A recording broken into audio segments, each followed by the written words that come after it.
السلام علیکم ورحمۃ اللہ وبرکاتہ۔ میرے دوستوں اور بھائیوں، قرآن مجید کو پڑھنے والا اور اس کو سمجھنے والا، اس کے بیانات پر نظر رکھنے والا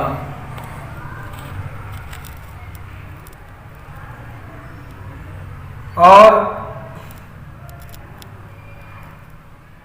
قرآن مجید کے ما لہ و ما علیہ کے بارے میں مہارت رکھنے والا ہر انسان اس بات سے واقف اور آگاہ ہے کہ اللہ تبارک و تعالی مومنوں پر، جو اہل ایمان ہیں، جو اہل صفا ہیں، صراط مستقیم والے ہیں، راہ ہدایت پر چلنے والے ہیں، اللہ تبارک و تعالی ان کے اوپر خوش ہوتا ہے، ان سے راضی ہوتا ہے، اللہ تعالی ان سے محبت کرتا ہے، اور اس کے مقابلے میں بنی نوع انسان میں سے، نسل آدم میں سے جن لوگوں نے، جس دور کے لوگوں نے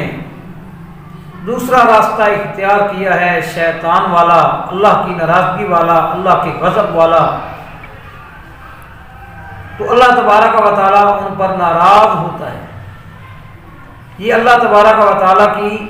رضامندی، اس کی خوشنودی، اس کی رضا کے اعلانات قرآن مجید میں جا بجا بکھرے پڑے ہیں، جا بجا، کہ جو نیک راستہ، جو صحیح راستہ اختیار کرے گا، جو نیکی اختیار کرے گا، جو احسان کا راستہ اختیار کرے گا، جو ایمان کا راستہ اختیار کرے گا، راہ ہدایت پر چلے گا، راہ ہدایت پر گامزن رہے گا، اللہ تبارک و تعالیٰ اس سے خوش ہوتا ہے، اس سے راضی ہوتا ہے، اور جو دوسرا راستہ اختیار کرتا ہے تو اللہ تبارک و تعالیٰ اس پر سخت ناراض ہوتے ہیں۔ اور یہ اللہ تبارک و تعالیٰ کی ناراضگی اور اس کی رضامندی کا جو پیمانہ ہے، یہ پیمانہ ایک تو یہ ہے کہ یہ اٹل ہے، جن کاموں کے بارے میں اللہ تبارک و تعالیٰ نے بتا دیا ہے کہ میں ان کاموں پر راضی ہوں، تو وہ اٹل بات ہے، اللہ تبارک و تعالیٰ بہر صورت ان کاموں پر راضی ہوگا،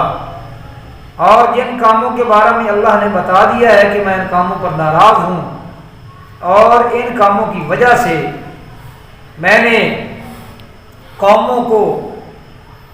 نشان عبرت بنایا، کسی قوم پر کوئی عذاب نازل کیا، کسی پر کوئی عذاب نازل کیا، کسی پر کوئی عذاب نازل کیا،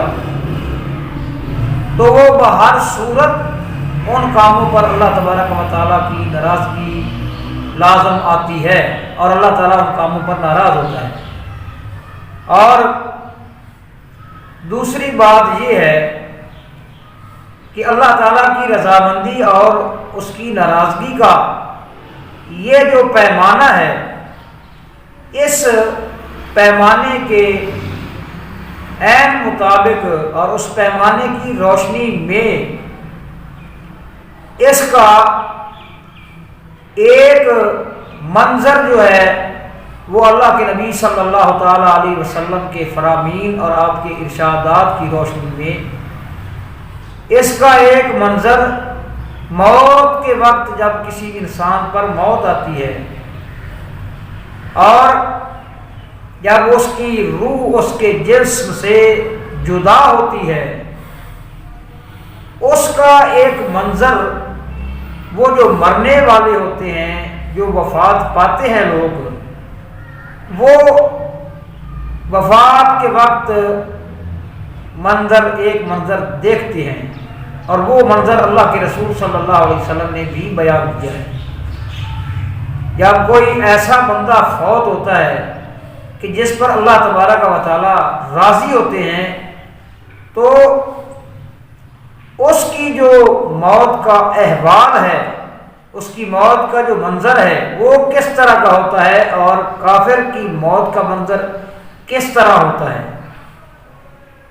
یہ آج کی اس نشست میں ہم آپ صلی اللہ تعالیٰ علیہ وسلم کے اس فرمان کو اپنے سامنے رکھتے ہیں، تاکہ ہم پر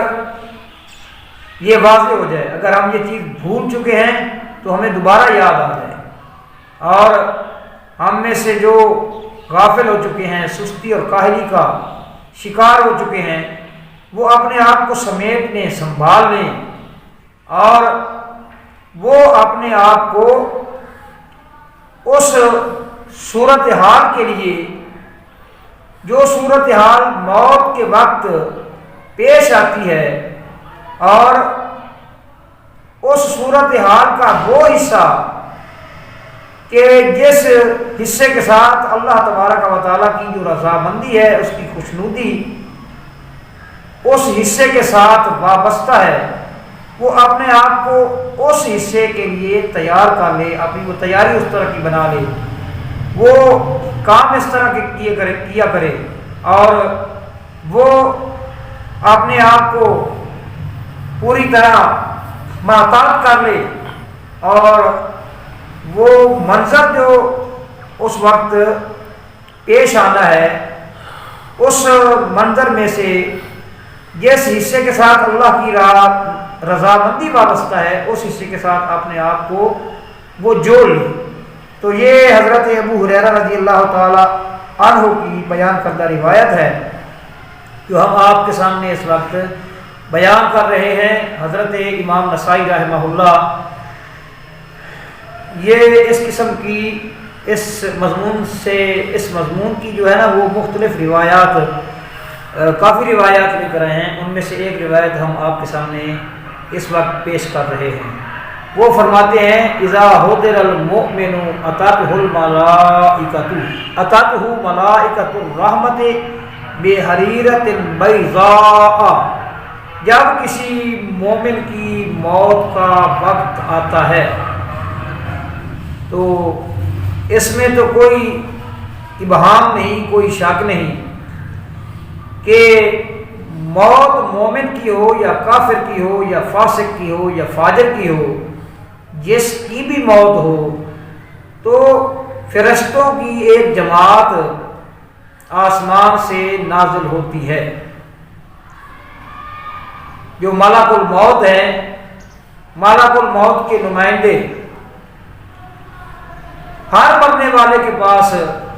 وہ آتے ہیں۔ تو حضرت ابو ہریرہ رضی اللہ تعالی عنہ فرماتے ہیں کہ جو مومن بندہ فوت ہوتا ہے اس کے پاس ملائکۃ الرحمہ، رحمت والے جو فرشتے ہیں وہ آتے ہیں، دوسرے فرشتے اس کے پاس آتے ہی نہیں ہیں۔ جو عذاب والے فرشتے ہیں، اللہ کی ناراضگی جن لوگوں پر ہوتی ہے ان لوگوں کی جو فرشتے جان نکالتے ہیں وہ مومن کے قریب تک نہیں آتے، وہ فرشتے رحمت والے اس کے پاس آتے ہیں۔ یہ بھی ایک اعزاز ہے، انعام ہے، جس طرح کہ یہ ریاستی اور ملکی انتظام و انصرام میں یہ چیز ہم دیکھتے ہیں روزانہ کی بنیاد پر کہ جن لوگوں کو باہر سے آنے والے جن مہمانوں کو، جن ریاستی مہمانوں کو ملکوں نے، ریاست والوں نے پروٹوکول دینا ہوتا ہے، ان کی عزت افزائی کرنی ہوتی ہے، انہیں خوش آمدید کہنا ہوتا ہے، اور ان کی عزت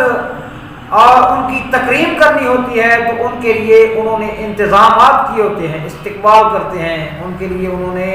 تقاریب منعقد کی ہوتی ہیں، اور وہ انہیں ان تقاریب کے اندر بڑی اہمیت دیتے ہیں، ان کا استقبال کرتے ہیں، اور طرح طرح سے ان کے ساتھ محبت کا اظہار کرتے ہیں۔ تو اللہ تبارک و تعالیٰ بھی اعزازاً مومن بندے کا اکرام کرتے ہیں اور اللہ تبارک و تعالیٰ اس کو یہ اعزاز بخشتے ہیں کہ اس کے پاس رحمت والے فرشتے آتے ہیں۔ اور اللہ کے نبی صلی اللہ علیہ وسلم نے فرمایا بحریرۃ بیضاء، سفید ریشمی لباس ہوتا ہے ان کے پاس، فیقولون، اور وہ کہتے ہیں فرشتے اس کے ساتھ مخاطب ہوتے ہیں فرشتے، اللہ اکبر، کتنا وہ عظیم انسان، کتنا خوش قسمت انسان ہوگا جس کے ساتھ اللہ تعالیٰ کے فرشتے بڑی عزت کے ساتھ، بڑی تکریم کے ساتھ، بڑے پیار کے ساتھ، بڑی محبت کے ساتھ پیش آئیں اور اس کے ساتھ ہم کلام ہوں، اس کے ساتھ مکالمہ کریں، اس کے ساتھ محو گفتگو ہوں۔ اللہ اکبر، فیقولون، تو وہ فرشتے کیا کہتے ہیں، اخرجی راضیۃ مرضیہ، یعنی عین اسی وقت اس کی جان کے نکلنے سے پہلے فرشتے اس کو یہ خوشخبری دے دیتے ہیں، یہ بشارت دے دیتے ہیں کہ تو نکل، یعنی روح سے خطاب کرتے ہیں، اے روح تو اس جسم سے جدا ہو، نکل، اور تیرے لیے اللہ تبارک و تعالیٰ کی طرف سے یہ اعلان ہے، راضیۃ مرضیہ، تو اللہ پر راضی، اللہ تیرے اوپر راضی۔ یہ قرآن مجید میں بھی آتا ہے نا، یا ایتھا النفس المطمئنہ ارجعی الی ربک راضیۃ مرضیہ فادخلی فی عبادی وادخلی جنتی۔ تو فرشتے اسے مخاطب کرتے ہوئے یہ کلمات کہتے ہیں، مرضیۃ عنکی، تجھ سے راضی ہوا جا چکا ہے، الی روح اللہ وریحان، کس جانب کس طرف نکلنا ہے، اس جان نے کس جانب نکلنا ہے وہ بھی بتا دیا ہے، الی روح اللہ وریحان، اللہ تبارک و تعالیٰ کی رحمت اور اس کی مہربانی کی طرف نکلنا۔ یہ روح کے ساتھ خطاب کرتے ہوئے وہ فرشتے کہہ رہے ہوتے ہیں اللہ کی رحمت اور اس کی مہربانی کی طرف، وَرَبٍّ غَيْرِ غَضْبَانَ، اور اپنے اس رب کی طرف نکل کہ جو رب اس وقت تجھ پر ناراض نہیں ہے۔ سبحان اللہ، کتنے ہی خوش قسمت لوگ ہوں گے وہ جنہیں آخری وقت، موت کے وقت، جنہیں یہ منظر دیکھنا نصیب ہوتا ہے اور جن سے اس قسم کی گفتگو کی جاتی ہے اور جن کے ساتھ اس قسم کا مکالمہ کیا جاتا ہے، بات چیت کی جاتی ہے۔ اللہ اکبر، فَيَخْرُجُ فَتَخْرُجُ كَأَطْيَبِ رِيحِ الْمِسْكِ، اللہ کے نبی صلی اللہ تعالیٰ علیہ وسلم نے فرمایا کہ وہ روح نکلتی ہے اس صورت میں، اس حالت میں کہ کستوری کی خوشبو سے بھی عمدہ ترین اس کی جو ہے نا وہ خوشبو ہوتی ہے، اس سے آنے والی خوشبو جو ہے وہ کستوری سے بھی کہیں زیادہ خوشبودار ہوتی ہے اور عمدہ ہوتی ہے، حتیٰ انہ لا یناولہ بعضہم بعضا، حتیٰ کہ منظر کیا ہوتا ہے خوش قسمتی کا اور خوش نصیبی کا اور سعادت مندی کا منظر کیا ہوتا ہے۔ اگرچہ اس دور میں ہمارے جو ہے نا معیار سعادت مندی کے اور خوش نصیبی کے وہ بدل گئے ہیں، ہمارا اس دور میں معیار خوش نصیبی کا ہمارے نزدیک کیا ہے، جس کے پاس دولت زیادہ ہو، جس کے پاس مال زیادہ ہو وہ خوش نصیب ہے، وہ خوش قسمت ہے، جو زیادہ پیسے جمع کر سکتا ہے، کر جانتا ہے، وہ زیادہ خوش نصیب ہے، جو کاروباری اعتبار سے، بزنس کے اعتبار سے جو بہت زیادہ کامیاب جا رہا ہے اور باقیوں کو پیچھے چھوڑے جا رہا ہے وہ خوش نصیب ہے۔ لیکن شریعت کی نظر میں یہ خوش نصیبی نہیں ہے، شریعت کی نظر میں جو خوش نصیبی ہے وہ بیان کرتی ہے، جن لوگوں پر اللہ راضی ہو گیا وہ خوش نصیب لوگ ہیں، اور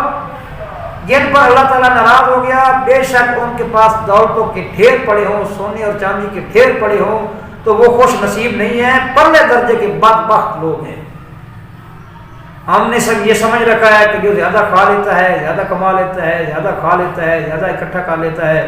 وہ زیادہ خوش نصیب ہے۔ نہیں، جو ان تمام رکاوٹوں کو توڑ کر، جو بیریئرز اس کے راستے میں حائل ہوتے ہیں، ان تمام بیریئرز کو توڑ کر کراس کر کے جو اللہ کی رحمت کی طرف بڑھتا ہے وہ زیادہ خوش نصیب ہے۔ شاہ ولی اللہ رحمۃ اللہ علیہ فرماتے ہیں اپنی کتاب حجت اللہ البالغہ کے باب السعادہ میں، وہ فرماتے ہیں ان طول القامت سعادت فالجبال اتم سعادت، اگر قد کا بڑا ہونا، اونچا ہونا اگر سعادت ہو یا سعادت ہو سکتی ہوتی تو پھر تو پہاڑوں کو سب سے زیادہ خوش نصیب ہونا چاہیے۔ وَإِن كَثْرَةُ الْأَكْلِ وَالشُّرْبِ سَعَادَةٌ، اور اگر زیادہ کھانا اور پینا اگر یہ سعادت ہے یا سعادت ہو سکتی ہوتی تو فرماتے ہیں فَالْحِمَارُ أَشَدُّ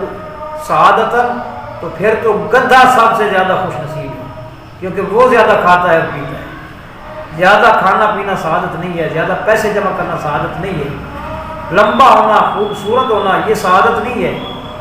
سعادت لمبا ہونا، چھوٹا ہونا، خوبصورت ہونا، زیادہ پیسے والا یہ سعادت نہیں ہے۔ شریعت کی نظر میں وہی سعادت ہے، سعادت کا وہی پیمانہ اور معیار ہے جو اللہ اور اللہ کے رسول نے مقرر کیا ہے، اور وہ ہے اللہ کی رحمت کی طرف محو سفر ہونا،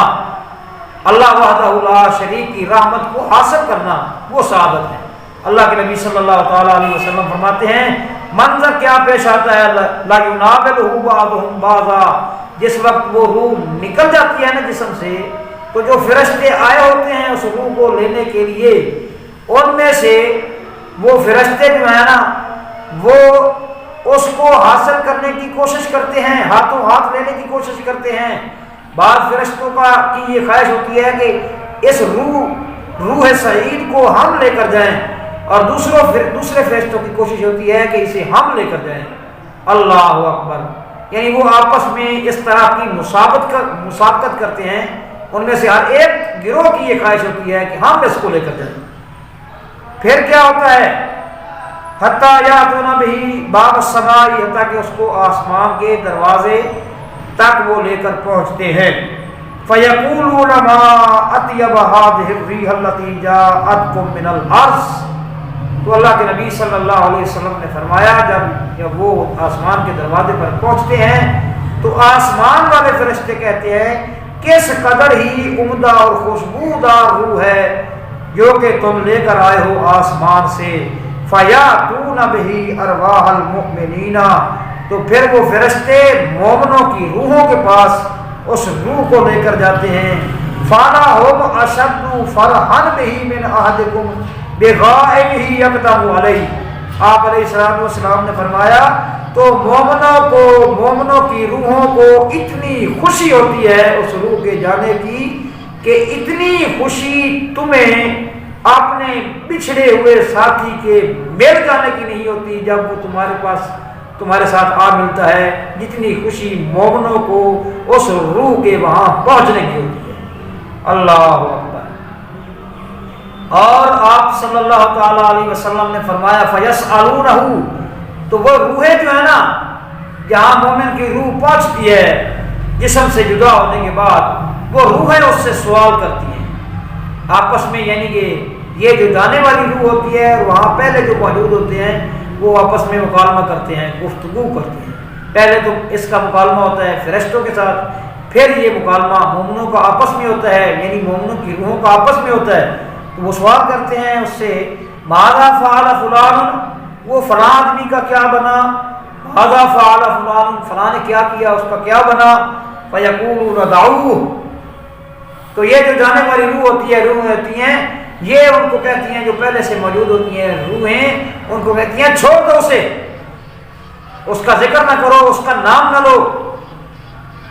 فَإِنَّهُ كَانَ فِي غَمِّ الدُّنْيَا، وہ تو دنیا کے غم میں مبتلا ہے، پیسے کمانے کے غم میں مبتلا ہے، دولت حاصل کرنے کے غم میں مبتلا ہے، چھوڑ دو اس کو، وہ قابل ذکر ہے ہی نہیں ہے، وہ نام لینے کے قابل ہی نہیں ہے، چھوڑ دو اس کو۔ اللہ اکبر۔ فَإِذَا قَالَ أَمَا أَتَاكُمْ، پھر وہ جانے والا جو ہے نا جو دنیا سے جاتا ہے، جو روح دنیا سے جاتی ہے، وہ ان روحوں سے پوچھتی ہے أَمَا أَتَاكُمْ، کیا وہ بندہ تمہارے پاس نہیں آیا جس کا تم نام لے رہے ہو اور مجھ سے پوچھ رہے ہو، ہم سے پوچھ رہے ہو، وہ بندہ تمہارے پاس نہیں آیا؟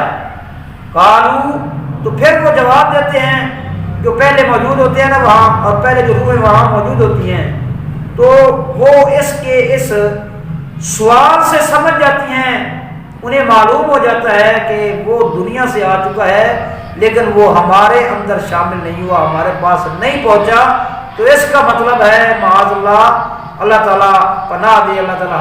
ہر کسی کو بچائے، اس کا مطلب ہے کہ اس کا انجام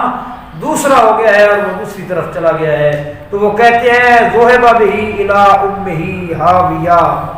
کہ اس کو لے جایا جا چکا ہے اس کی ماں حاویہ، یعنی اس کے برے ٹھکانے کی طرف۔ اس کا مطلب ہے کہ وہ برے ٹھکانے میں پہنچ چکا ہے اگر ہمارے اندر آ کر شامل نہیں ہوا۔ اللہ تبارک و تعالیٰ نے نہیں فرمایا قرآن مجید کے اندر القاریۃ ما القاریۃ وما ادراک ما القاریۃ یوم یکون الناس کالفراش المبثوث وتکون الجبال کالعہن المنفوش فاما من ثقلت موازینہ فهو فی عیشۃ راضیہ واما من خفت موازینہ فامہ ہاویہ، ان کا ٹھکانہ ہاویہ ہے۔ تو وہ کہتے ہیں کہ وہ تو ہاویہ کی طرف چلا گیا ہے۔ اور یہ کچھ بیان کرنے کے بعد نبی کریم صلی اللہ تعالیٰ علیہ وسلم کے حوالے سے حضرت ابو ہریرہ آخر میں یہ بیان کرتے ہیں وَإِنَّ الْكَافِرَ إِذَا حُضِرَ أَتَتْهُ مَلَائِكَةُ الْعَذَابِ۔ تو اس کا مطلب ہوا کہ کافروں اور مومنوں کے درمیان ایک طبقہ ہے کہ جس طبقے نے اللہ معاف کرے عذاب الہی کا شکار ہونا ہے، کیونکہ کافر کا ذکر تو اب کافروں کا آ رہا ہے، کفار کے طبقے کا ذکر اب آ رہا ہے، پہلے مومنوں کے طبقے کا ذکر ہو چکا ہے۔ اس کے درمیان ایک طبقہ ہے جس کے بارے میں وہ سوال کیا ہے نا جانے والے نے، اور وہاں موجود نے بتایا کہ وہ تو ادھر نہیں آیا، اس کا مطلب ہے وہ اپنے برے ٹھکانے کی طرف چلا گیا ہے۔ تو اس کا مطلب ہے کہ درمیان والا جو طبقہ ہے نا وہ نہ مومن ہے نہ کافر ہے، وہ دوسرا طبقہ ہے جن کو شریعت میں فاسق کہا گیا ہے، منافق کہا گیا ہے، اس طرح کے القابات ان کو دیے گئے ہیں۔ تو حضرت ابو ہریرہ فرماتے ہیں وَإِنَّ الْكَافِرَ إِذَا حُضِرَ أَتَتْهُ مَلَائِكَةُ الْعَذَابِ، جب کافر کی موت ہوتی ہے تو اس کے پاس عذاب کے فرشتے آتے ہیں بے مسحن، بدبودار ٹاٹ لے کر، ایک بدبودار ٹاٹ لے کر، فیقولون، تو وہ کہتے ہیں اخرجی ساقطۃ مسخوطا، تو نکل، اس روح کو کہتے ہیں تو نکل، تو خود بھی ناراض ہے، یعنی جو انجام سامنے نظر آ رہا ہے نا اس انجام کی وجہ سے اس کی جو کیفیت بن چکی ہے، اس کا جو ذہن بن چکا ہے، اور وہ چاہتا ہے کہ میں اس طرف نہ جاؤں، کسی طریقے سے بچ جاؤں، وہ اس سامنے جو اس کے حالات پیش آنے والے ہوتے ہیں، اس کا جو انجام ہونے والا ہوتا ہے، اس انجام سے وہ سخت متنفر ہو چکا ہوتا ہے کہ کسی طریقے سے بچ جاؤں۔ تو بھی ناراض ہو چکا ہے اور تجھ پر، تیرے اوپر بھی ناراض ہوا جا چکا ہے، یعنی اللہ تبارک و تعالیٰ تجھ پر سخت ناراض ہو چکا ہے۔ اللہ اکبر۔ الی عذاب اللہ، کس طرف جانا ہے؟ اللہ کے عذاب کی طرف۔ تخرج وانت ریح جیفۃ، اللہ کے نبی صلی اللہ علیہ وسلم نے فرمایا اور حضرت ابو ہریرہ نے ہم تک یہ بات پہنچائی کہ اس کی روح نکلتی ہے، جو مردار ہوتا ہے نا، مردار کی بدبو سے کہیں بڑھ کر بدبودار ہو کر اس کی روح نکلتی ہے۔ حتیٰ یاتون بہ باب الارض، حتیٰ کہ وہ اس کو زمین کے دروازے پر لے جاتے ہیں۔ فیقولون، تو وہ فرشتے کہتے ہیں جو وہاں پہلے سے موجود ہوتے ہیں، ما انتن ہذہ الریح، کس قدر بدبودار ہے یہ بدبو۔ حتیٰ یاتون بہ ارواح الکفار، حتیٰ کہ وہ اس روح کو کافروں کی روح کے پاس لے کر آتے ہیں۔ مومن کا انجام بھی آپ نے سن لیا نبی کریم صلی اللہ علیہ وسلم کی زبانی کہ اس کی روح کس اعزاز کے ساتھ نکلتی ہے، اور کافر کا انجام بھی آپ نے سن لیا کہ اس کی جو روح ہے وہ جب نکلتی ہے